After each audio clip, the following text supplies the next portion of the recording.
आप सभी दोस्तों को नमस्कार। जैसा कि मित्रों, हमारे बहुत ऐसे कलाकार हैं जो नया ट्रैक नहीं बनवा पाते हैं पैसा के कारण।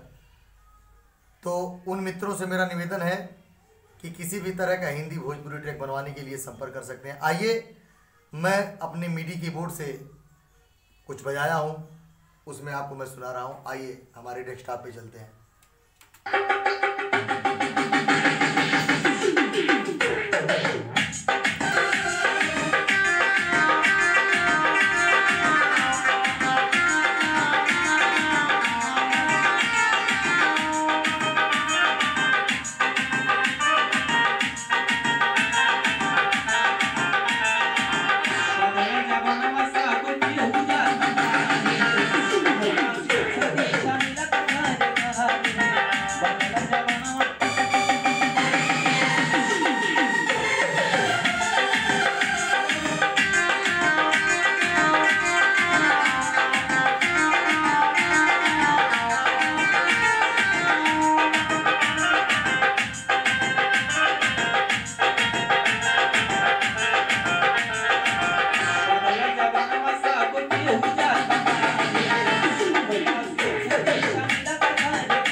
ये तो मित्रों मुखड़ा था, मैंने बजाया था।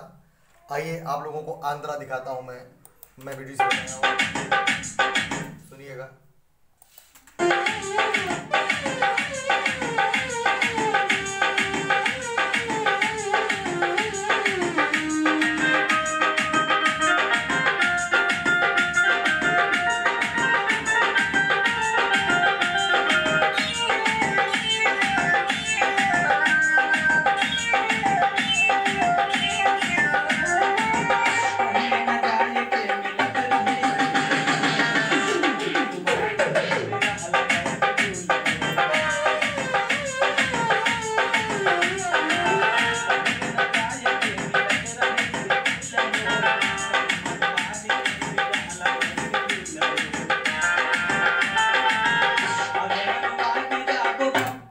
मित्रों, मैं आप लोगों से निवेदन करूंगा कि कम से कम में और अच्छा से अच्छा मिडी द्वारा म्यूजिक बजाया गया आप लोग ट्रैक बनवा सकते हैं।